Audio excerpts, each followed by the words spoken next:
13 Ekim 1972 Cuma günü Uruguay Hava Kuvvetleri'ne ait Uçuş 571 adlı uçak, Uruguay, Montevideo şehrindeki Stella Maris Koleji'nin Old Christians isimli rugby takımını Ant Dağları üzerinden geçen bir uçuşla Şili'nin Santiago şehrinde yapacakları karşılaşmaya götürüyordu. Uçakta toplamda 45 kişi vardı. Yolculuk bir gün önce 12 Ekim'de Carrasco Uluslararası Havaalanı'nda başlamıştı. Ancak fırtınalı dağ yüzünden uçak geceyi geçirmek üzere Arjantin'in Mendoza şehrine inmişti. Burada mürettebat ve yolcu bir gece konakladı. Fakat uçak Uruguay Hava Kuvvetleri'nden kiralanmıştı. Yani Arjantin topraklarında 24 saatten fazla kalması suçtu. 13 Ekim öğleden sonra yolculuğa devam etmek üzere havalanan uçak kısa bir süre sonra dağlardaki bir geçidin üzerinden uçmaya başlamıştı. Uçağın pilotu Santiago'daki hava kontrol görevlisine Şili'nin Quito şehri üzerinde olduğunu bildirmiş ve iniş için gerekli izni almıştı. Daha sonra bunun ölümcül bir hata olduğu ortaya çıkacaktı. Çünkü kazadan sonra kaptanın verdiği konumda aramalar yapıldı ve başarısız oldu. Belki de kazadan kurtulan 33 kişi kurtarılabilirdi. Hala Ant Dağları'nın üzerinde uçmasına rağmen bulut örüntüsü içerisinden geçerek alçalmaya başlayan uçak kısa süre sonra isimsiz bir zirveye çarptı. Sonraları bu bölgeye Gözyaşı Vadisi adı verildi. Şili ile Arjantin'in arasındaki uzak dağlık bir alan. Zirveye çarpan uçağın sağ kanadı koparak geriye doğru fırladığında kuyruk üzerindeki dikey dengeleyici koparak gövde üzerinde arkadan kocaman bir delik açılmasına neden olmuştu. Az sonra ikinci bir zirveye çarpan uçağın sol kanadı da kopunca geriye yalnızca havada ilerleyen gövde kalmıştı. Yere çakılan gövde dağın dik bir eğiminden kayarak bir kar yığınına takılarak durabilmişti. Kazada 45 yolcudan 12'si kaza esnasında ufak bir kamu spotu, emniyet kemerinizi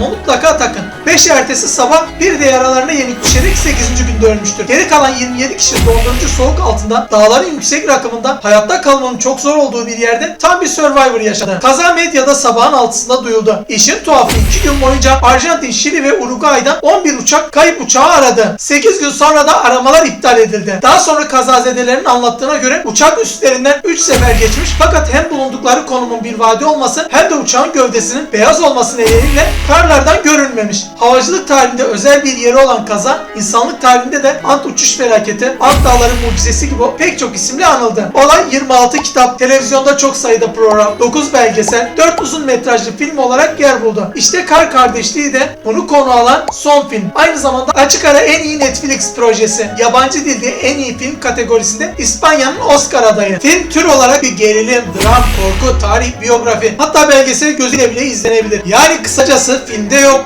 ve artı 18 ibaresi de buna dahil. Film 4 Ocak 2024'te Netflix'te yayınlandı. Yönetmen Derin Efendisi ve Jurassic Park filmlerinden hatırladığımız İspanyol yönetmen Antonio Boyana oturuyor. Aynı zamanda senaryosunu da yaptı. Bundan sonrası spoiler içerir diyerek uyarımızı yapalım. Survivor temalı hayatta kalma filmlerinin açılış sahnesi hiç değişmez. İnsan fazla coşkulu olur. Tam da biz ilk en gevezesi ölür falan derken araya mutlaka şu sihirli sözcükle sıkıştırılır. Belki bir daha görüşemeyiz. Filmi izlemeden önce konuyu bilmiyorsanız bu bir avantaj. Ha biliyorsanız da görsel şölenin keyfini çıkarırsınız. Tabi boğazınıza oturan yumru izin verirse. Çünkü hikayeyi bilince olaylar sürpriz olmuyor. Olay hikayesi durum hikayesine dönüşüyor. Bir kere filmde en gerçekçi uçak kazası sahneleri var. Film bu yönüyle baştan +1 hak ediyor. O dehşeti oturduğunuz yerden iliklerinize kadar hissediyorsunuz. Daha kazayı sindirememişken çığ sahnesi de şöyle bir sallıyor. Sizi Luna Park'taki dönme dolabı bilmiş gibi duygudan duyguya atıyor. Mücadele, pes etme, umut, umutsuzluk, inanç, inançsızlık, hayatta kalma, acı, dram, gözyaşı, bazen gülüş, bazen korku.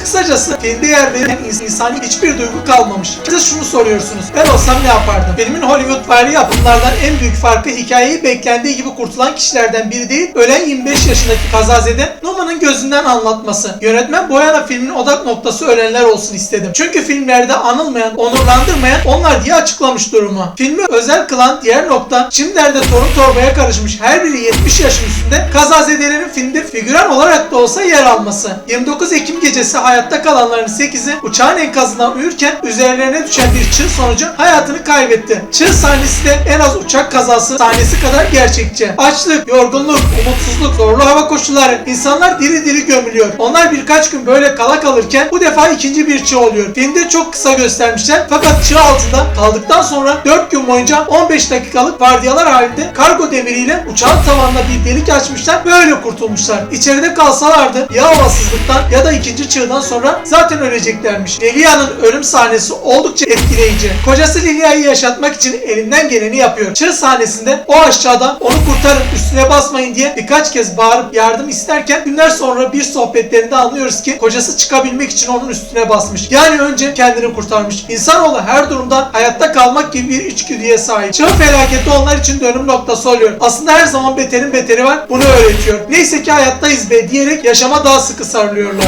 Olayın kahramanları daha önce Alive filmini sevmiyorlarmış. Bunu görüşmelerde yönetmene aktarmışlar. Hikayeyi doğru aktaramadılar demişler. Oyuncular film için olağanüstü bir çaba göstermişler. Role uyum sağlamaları ve kilo verebilmeleri için sadece konserve yedirmişler. Her biri en az 10 kilo vermiş. Aslında tek mekan çekimleri her zaman risklidir. İnsanlar bir süre sonra aynı mekan, aynı oyunculardan sıkılabiliyor. İşte yönetmen de bunu aşmak için en ucuz ve kolay yol olan sırf hikayeye aksiyon katsın diye olmayan kavgalara yer vermemiş. Lost ekolünün başını çektiği, sonradan diğerlerinin suyunu çıkarttığı, sürekli flashbacklerle geçmiş zamana da dönmemiş. Sezar'ın hakkı Sezar'a. Yönetmen Boyana çok titiz bir çalışma gerçekleştirmiş. O kadar ayrıntıcı davranmış ki zaten bu yüzden olağanüstü bir işçilik ortaya çıkmış. Her ayrıntıyı farklı kaynaklardan araştırmış. Hayatta kalanlarla tek tek görüşmüş. Film gösterime girmeden önce kazazedelerin her birine tek tek izletilmiş. Ölenlerin ailelerinden de onay alınmış. Sık sık kaza yerini görmeye gitmiş. Yetmemiş, kurtulanlardan birinin fotoğrafında yer alan Adidas çantasının aynısını bulup kullanmış. Tabii ki bu kadar gerçekliğin ortasında gerçeklikten saptıkları noktalar da olmuş. Belki birilerini incitmemek bir de hassas konu olduğu için bazı sahneler değiştirilmiş. Misal kaza yaptıklarında pilot filmde Tanrı sizinle olsun dese de aslında intihar etmek için onlardan silah istemiş. Ve yine filmde çok büyük bir kusur olmasa da ikilinin 10 günlük yardım getirmek için yaptıkları ekipmansız zorlu yolculuk 1 kilometre yani 38 mil gitmişler. Çok kısa bir sahneyle oldu bittiye getirilmiş. Aynı şekilde köylülere rastladığında nehir gürültüsünden iletişim kuramamışlar. Onlar o geceyi orada geçirmiş. Ertesi gün köylüler kalem kağıt alıp getirmiş. Öyle iletişim kurmuşlar. Köylüler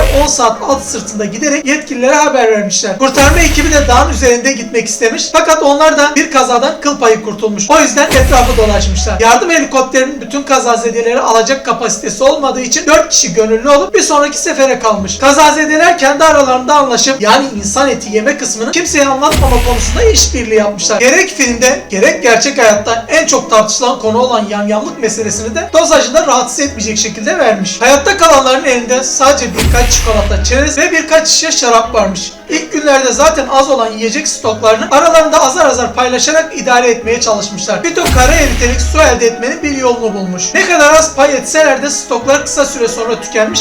Karla kaplı dağlık arazide örtüsü varmış ve de herhangi bir hayvan yaşıyormuş. Aklınıza gelebilecek her şeyi, ayakkabı derisi, sigara da yemişler. Hayatta kalabilmek için ölen arkadaşlarının cesedini yemeye bir süre sonra karar vermişler. Filmde Numa insan eti yemeyi son ana kadar reddediyor. Kurtarma ekibinin gelip onları kurtaracağını umuyor. Ne zaman ki umutları tamamen tükeniyor, bir noktadan sonra o da mecbur kalıyor, çok az yiyor. Öldüğünde sadece 25 kiloymuş. İlk yemeye başladıklarında bunu görmemek için insanları uzak bir yerde parçalıyorlar. Fakat olaylar öyle bir boyuta geliyor ki yanındaki ölülerin vücutlarından parçalar koparabiliyorlar. Bu kolay alınmış bir karar değildi. Ölenlerin çoğu hem sınıf arkadaşları hem de yakın dostlarıydı. Tam 15 ceset büyük ölçüde yenmiş. 13 tanesine hiç dokunulmamış. Filmde bazı insanlar daha ölmeden diğerlerine ölürsen benim etimi yiyebilirsiniz diyor. Başta bu zorlu yamyamlık gizlendi. Daha sonra 26 Aralık'ta yarısı yenmiş bir insan bacağının 2 fotoğrafı Şili gazetelerinin ilk sayfalarında duyulunca bu olay da ortaya çıktı. İşte ne olduysa da ondan sonra oldu. Gazetelerin başta kahraman diye verdikleri kazazedeler bir anda yamyam olarak hedef gösterildi. Hatta haklarında açılmış bir dava bile var. Ortalığı yatıştıran bir nevi Papa'nın fetvası oldu. Kurtarılanlar Santiago'da bir hastaneye götürülmüş. Bazıları kazadan sonra mevcut kilolarının yarısına kadar düşmüştü. Bazıları ise dehidrasyon, kırık kemikler, yetersiz beslenme, dolma ve iskorbit tedavisi gördü. Olayın dehşet boyutunu anlamanız için küçük bir örnek. Roberto 100 kiloluk vücut ağırlığının 45 kilosunu kaybetmiş. Adamın neredeyse yarısı yok olmuş. Kurtarıldığında Canessa 44 kilo ağırlığındaymış. Kazazededen biri şu açıklamayı yapmış.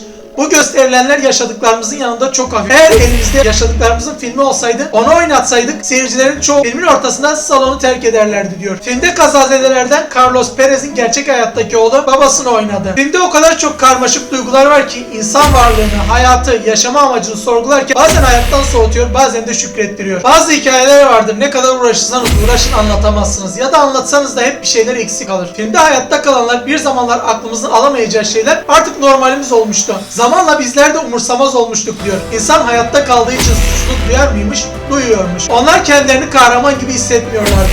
Onlar da bizim gibi ölmüştü. Sadece eve dönebilmişlerdi. Gibi çok etkileyici, çarpıcı aforizmalar barındırıyor. Aslında filmdeki pek çok şey inanılmaz. Bu hikayenin de inanılmaz tarafı ise gerçek olması. Filmin bir sahnesi artık hiçbir şey hissetmemek bir nimetti diyor. Ölenlerin isimlerini tek tek her bir sahnede ekranda belirmesi onları bir nevi anma gibi görünüyor ve bu da takdiri hak ediyor. Filmde çok keskin konular işleniyor. Ahlaki iklemeler, varoluşsal sorular, dinsel inanç ekseninde sorgulamalar, dayanışma, zorluklar. 72 yıl sonra mucizevi bir şekilde hayatta kalan 16 insandan çok şey öğrendik. Yeter ki pes edilmesin, vazgeçilmesin. Hiçbir şey imkansız değil. İnsanoğlu açlığa da, doğa olaylarına da, hatta 10 günlük yürüyüşe bile dayanır. Aslında film bize bir yandan en sıradan insani ihtiyaçların bile nasıl büyük bir nimet olduğunu göstermesi açısından ibretli. Kazadan sonra çorba ve ekmeği iştahla yedikleri bir sahne var. Ya da diş fırçasını birbirlerinin elinden aldıkları. Beğenmeyip burun kıvırdığımız pırasa kereviz bile bu filmden sonra gözümüze farklı görünüyor. Veya bir bardak sıcak çay, bir sıcak duş ya da güzel bir film karşısında kanepede sızıp kalmak bile ne büyük bir nimetmiş ve bunları her an kaybedebileceğimiz gerçeğini. Kaybetmeden kıymetini bilenlerden olmak dileğiyle.